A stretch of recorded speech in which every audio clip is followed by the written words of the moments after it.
Hey everybody, welcome back to another episode of blackboarding every map in BTD6.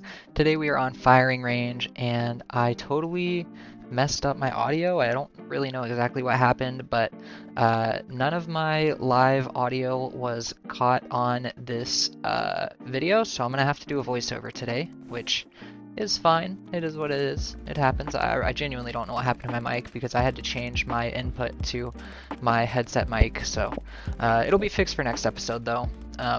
What we're doing is a Pat Fusty hero strat with a unique tier 5 that I haven't used before.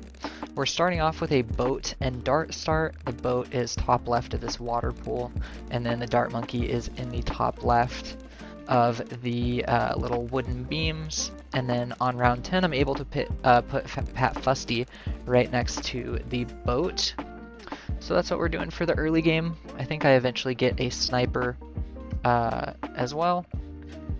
But yeah, I'm showing how you can only fit small footprint towers on the little wood beams. So before round 11, or before round 12, I'm going to put a sniper on strong, right below that dart monkey, and then keep on playing the round out.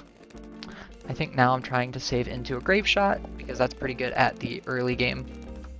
And then we will use a destroyer later as our early game carry. But this is a pretty easy intermediate map, even though it is 2 lanes. The 2 lanes at the top kind of overlap a bunch, which makes it really easy to kind of focus your defenses on hitting most of the parts of the track where there's some overlap. You can also remove the middle outpost for $1,000, and then you can put your really strong defenses there. On round 25, I have the 220 boat. I did get a camo sniper for round 24, so we didn't die to the camo. But for now, we're kind of just cruising on, trying to save up to a destroyer. But we'll probably need to get some extra defense before round 33, because I don't think a 010 sniper can take out all of round 33.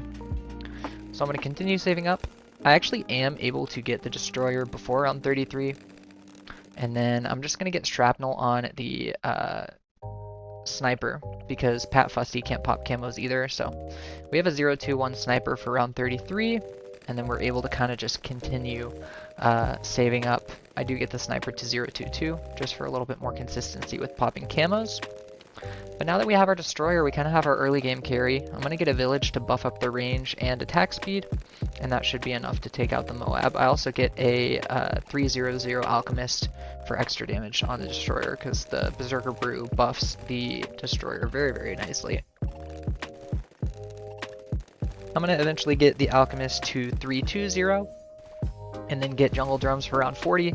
And as you can see, the Moab gets absolutely shredded with help from a level 3 Pat buff.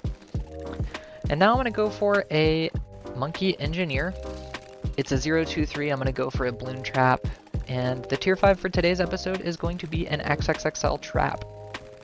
And we're going to use the destroyer as our mid-game carry, and once I can afford this balloon trap, we'll get it down and just kind of put it towards the top. I wanted to aim it in a place where it can hit the balloons from the first and second layer of the firing range, where it kind of overlaps. I want to be able to hit the balloons as they come around the first loop as well. I tried fitting a boat in the water pool as well, but since I put Pat Fusty so close to my buck, I cannot put another boat in the middle. So what I decided to do is put 2 subs down, get them both up to 204. I put 1 sub in the alchemist range and 1 sub out of the alchemist range. That way the alchemist is only buffing 2 things and not buffing 3. Now that I have the subs and the boat, I think I'm just going to start my save up into the XXXL trap. But I think for round 63, I do need to buy one more thing, if I'm not mistaken. The XXXL trap is about $48,000 or $49,000. So it is a pretty lengthy save up, but this is definitely one of the easier maps in the intermediates, so it should be not too difficult to save up into. But even rounds like 63 are not too much for this defense so far. And we are able to have about $19,000 saved up before round 65, which is great. And from this point on, I'm just continuing to save up. If I need to use any Pat Fusty abilities, I will. but this is kind of the area of the run where the saving gets pretty easy because there's really not a difficult round between 66 and 71. 71 can be a little bit difficult, but you can just use an ability and then you can beat round 72 with ease. Round 72 and 73 also have 2 BFBs, but so does round 65, so if you can beat round 65, you can pretty much beat all the rounds up until 75. Round 72, we have $33,000 or $32,000, so we can probably continue just saving up. Round 75 might be tough, so I think I get a glue gunner down just for extra damage. I turn off auto start before round 75 because you can just cruise through the late 60s and early 70s. But here we go, here is the big BFB rush. I think I'm going to use Pat Fusty's ability, yeah, his level 3, and that does allow me to take out the end of round 75. And then I just get a 130 glue hose for 76. That allows me to soak through all layers of balloon and hit a bunch of the ceramics. Then I get extra range on my dart monkey just for the subs to be able to shoot a little bit more. And then for round 78, we're good with the glue hose. And then we should be fine for the second half of round 78 as well because it's less camo, or it's less ceramics, but they are camo. But pretty much everything I have can pop camos except for my trap. So the save up is continuing. We are getting really, really close to the trap.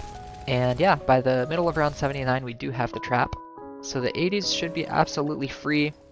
Now I'm just going to get some support from my trap and then try to get some debuffers as well. Got about $5,000, no need to save up. I'm going to get a village down and get jungle drums just so we can place out more traps when the original one fills up. And then the next thing I'm going to go for is a spike storm, because the XXXL trap does everything except for bad popping, so we need something to be able to pop the bad layer down. So I thought I'd get a pretty early spike storm, that way if we need any for the DDTs we can do that as well. So far we have it as a 240, and rounds like 85 are easy as well because the trap can take out one ZOMG at a time. And yeah, we're continuing on with our defense, doing just fine.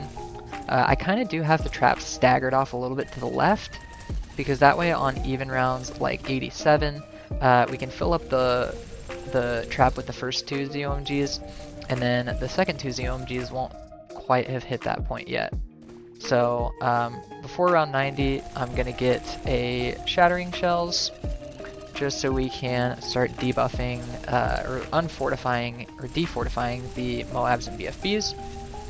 But since you kind of have to micro it, and there is 2 lanes on firing range, I might eventually get a second one. But so far, the left side are being stripped of the fortified. Round 94 is here, and we are spamming out a ton of traps, but since the trap is big enough to hit the first 2 bends, we can take out the rest of the ZOMGs as they come around. And for round 95, I am going to get a second Shattering Shells and put it on the right side. This might not have been necessary. I probably could have used my money better elsewhere, but I just wanted to be able to beat round 98 because there's a ton of fortified BFBs that come out on that round. 96 has a lot of fortified Moabs, so having Shattering is really good on that round too. And our traps are able to clean up the rest of the round. The good thing about 97 is it's absolutely free with the trap, because it's literally just the same as round 85 if both of your ZOMGs enter the trap. For round 98, I do try to get an embrittlement, but I put it at the bottom of the path and I die, which is kind of annoying. I wasn't expecting to die with this setup, but here we are. So what I do is I get a Kylie Boomerang that is eventually going to be a Moab Press, and that, I think, with better ability timing is enough to take out round 98, and it is. I swear this always happens, is I die to a round, and then I just use better ability timing, and then I beat it, but, you know, it happens. Then for round 100, I do get another Moab Shredder, but it's not close enough to the track, so I have to get the extra range. And then I move my trap to the end of the second bend, because that's when the bad is going to pop, and then the trap can take up all the insides. So Now what I'm going to do is show how I actually beat round 98 with some optimization after opening up a box for some Insta-Monkeys. I still did the 2 shattering shells. I pretty much have the exact same strategy, except I put the glue at the bottom of the platform and I put the embrittlement at the top. And then I have my alk buff for the boat and the sub. And then I put the trap in this spot, which I think is able to hit all 3 tracks, if I'm not mistaken. And I'm playing this at normal speed, so that's why it probably looks a lot slower.